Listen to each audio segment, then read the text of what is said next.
back or to this idea of peace, the concept of yin and yang can be in balance. It's my belief, what little understanding I have of the way the world seems to be going at this point in time, that as the new awareness is building and growing moment by moment throughout the world, that the violence, the terror, which is the other side of the human nature, is also growing at the same rate. That one, another question. But that's my sense Sure. of how that's going, because we both carry this tension within ourselves. As humans, we carry the good and the bad. They're not separate. Okay. Let me give you a different point of view. Okay? Different way of looking at the same thing. What we carry as human beings, to say it a different way, is not good and bad. That talks about those things as things, okay, that we have inside us. And no, we don't. What we have is behavior. So what we have is fearful responses and peaceful or playful responses. Okay? Play is where you'll look at a situation and decide you want to change it or work with it or do something with it, okay? So we have fight and flight as two sets of responses. We also have peace and play. And at various times, we can choose one or the other based on our expectations, based on our history. Now, so we don't, it's how we learn to behave. As the world is growing, what we are seeing now in the world today is more love than we have ever seen in the history of humanity. If you stopped, and this has been going on for a number of years now, an increasing of this. Is there violence? Yes. But actually, in terms of the history of humanity, not as much today as there has been in the past. But in terms of humanity, there is far, far more expressions of love than has ever occurred before. We have never in human history until modern times had a situation in which major countries with major powers essentially became friends, or at least able to work together as allies, when they were formerly deadly enemies. That's never occurred before. We look at something right now politically, we don't think of it too much, something as simple as the European Union. That's incredible. The concept is incredible if you look at the history of that place. Okay? The idea that these people are making changes so that they can all work together economically and politically, that's astounding in terms of their past experience. That's only one example. A number of years ago, of course, you had the astounding example again where you had two major powers at that time, the Soviet Union and the U.S. military, bring their warships into the North Pacific to free two whales from the ice. Whew. Now we're talking about a love and appreciation of the environment at a level that has never occurred before. Now, mind you, with all of this good stuff going on, I'm not saying the bad stuff isn't occurring. Of course it is. We can see examples of that all over the place. What I'm saying is there's more good occurring than we have ever experienced before. There are more people helping other people, more healers, more teachers of goodness all around the planet than humans have ever experienced before, and in spite of the fact that our population is bigger than ever before. Okay? So that's not gone percentage-wise. Okay? It's far outstripped the old percentages. Yeah. At the same time as you say this, and we get all these, I want to call them niceties, and they're not necessities, they're these things for comfort. While we get all these things and we have our lives so comfortable with these niceties, do we recognize the fact that right now the third world is more strapped into slavery than ever before in the history of humanity? No, that's not true. I'm sorry. I've lived in the third world for many years. I know it intimately. These organized countries that are coming together in the first world right now are actually holding a more oppressive grip on their slavery territories for products to be brought in. I'm sorry, but that sounds the United States. A lot like political rhetoric that I've heard. I've lived there. Well, it's not rhetoric. Well, it is, because let me explain something. Live off of other people's slavery. Let me explain something. Slavery is a very powerful, emotionally loaded word, and these people are not slaves. They are in economic bondage. There's no doubt about that. Their economic life is intimately tied to the decisions of the first world, if we want to call it that, banking and commerce. No, there's no doubt about that. Okay? But these people are not slaves. These people are not able to experience or enjoy the level of, if you want to call it prosperity, that we see around us. In order to live like one of these people, you'd have to get rid of almost everything that you own. But these people that I've lived and worked with, okay, in lots of different parts of the world, okay, don't think of themselves as slaves, and don't think of themselves usually as terribly deprived. Okay? Now, there's a level who, of course, live in the cities, but I'm talking about most of the populations who still live in rural areas. They don't think of them that way. If they may be politically oppressed, but if they're politically oppressed, politically it'll be by their own country. Okay? Economically in bondage, that country will be an economic bondage to what is usually termed the West or the modern worlds. Sure, okay. The prices of things are fixed, and there's more coming out than is going in, and the debt is piling up, and all that's terrible. But just as each one of you aren't suffering from the incredible national debt of the United States, okay, most of them are not personally suffering from this incredible debt that their countries are under. They are being very severely limited in the kind of growth that the West has associated with being good. But an awful lot of them are not even interested. An awful lot of them would be very, very happy if they have enough food, and if they can carry out their skills, and they don't have the same values as a lot of us have developed with all these material goods that we have. You know, they don't have that. They don't even have land to live on, hardly. Careful. There are, in some of the countries, In some of them. in some of the countries, that's true, like Peru, for instance. In a lot of countries. In a lot of countries, there are people who don't have land, that's true. In fact, this country, they don't have land. Okay? And that has more to do with the political establishment in those countries than it has to do with economic policies or even political decisions made by other countries. Okay? That's all the people locally. Okay? Now, is there an influence? Sure. But it's the people locally who decide whether or not there is oppression locally or whether or not there's more freedom. Because you can look at different countries in the world economically about the same, and some of them, the people are fine and they're doing the very best they can to provide as much medical service as they can, and the people are what we would call poor but happy.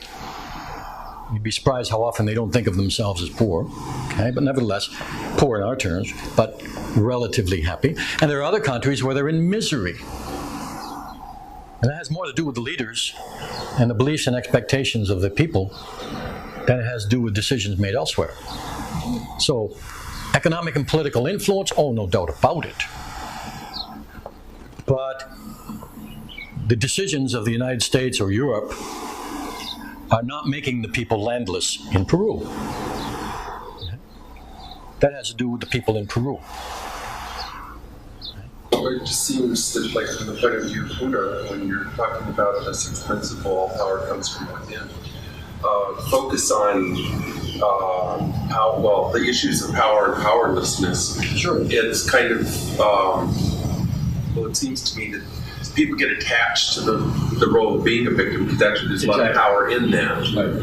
And also, just, I don't know, I guess from a spiritual point of view, when you have some insight, you realize that you're responsible for your position in the world. That's right. And you can choose to take responsibility for the position of others in the world. And that's where this philosophy comes in. granted that there are all these experiences and instances of misery and unhappiness in the world, now what? Well, let's get back to what this philosophy would say. This philosophy would say, do something about it.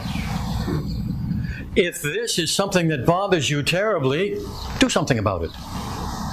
Put yourself in a position or learn some skills or go over there and help them, for crying out loud, but get active. If you don't like it, change it. That's right. If you don't like it, change it. That's a healing response. See, that's what healers do.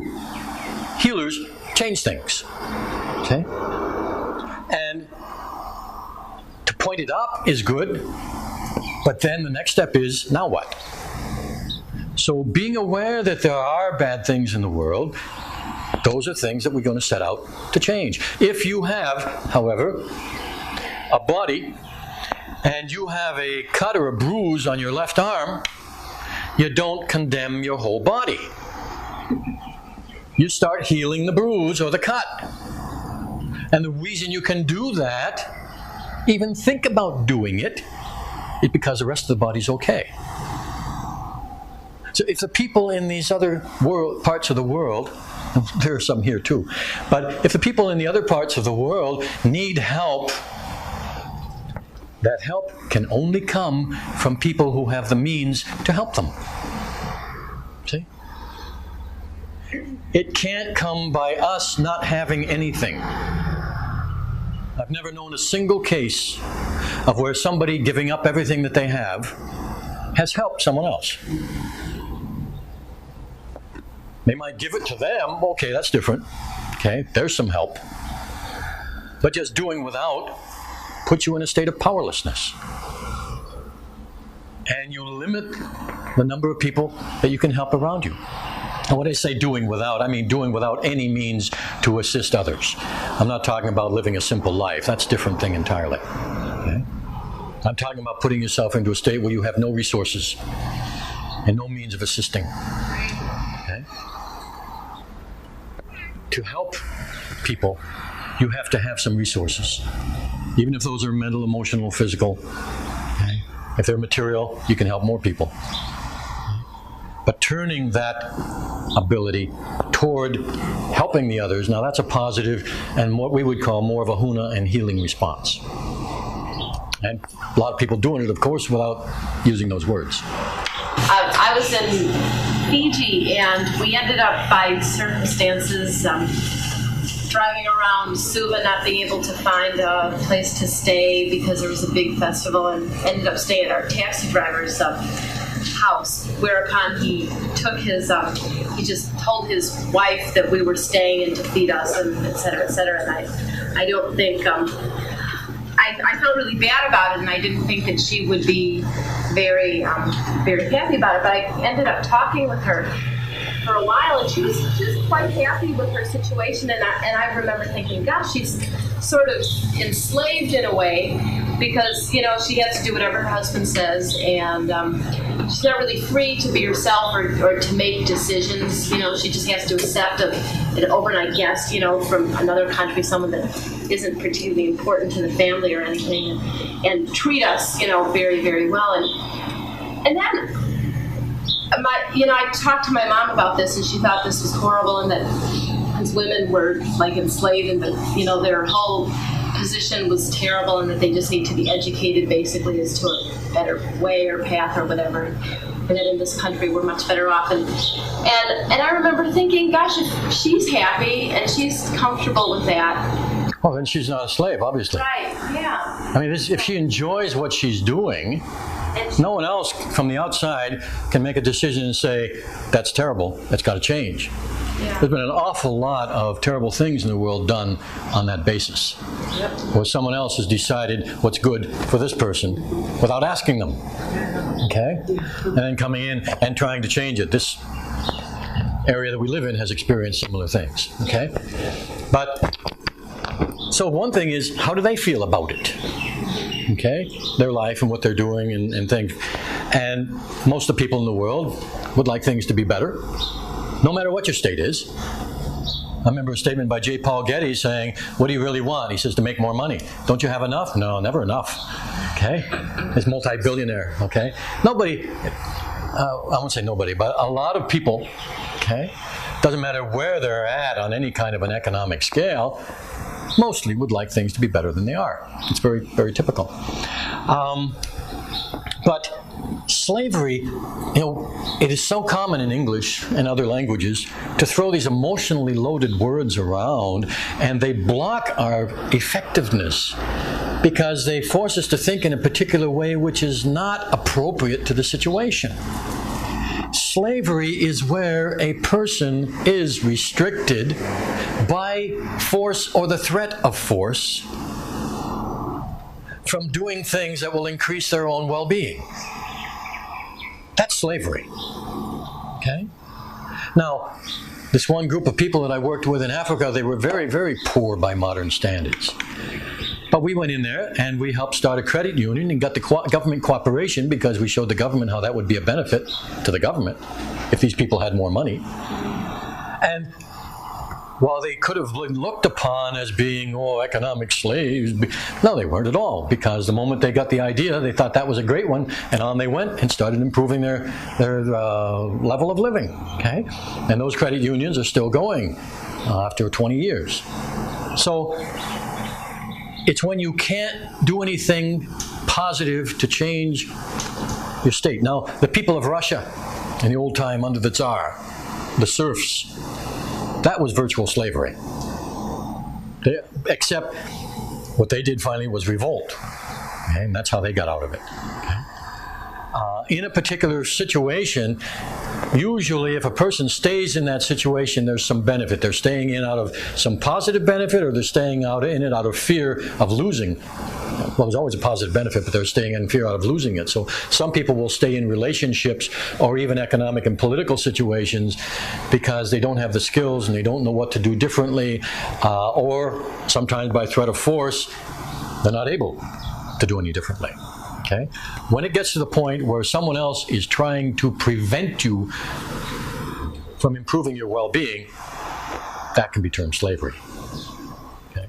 But if somebody is in that state out of ignorance, or they are in that state out of even diminished opportunities, and they are unhappy in that state, that's not necessarily slavery.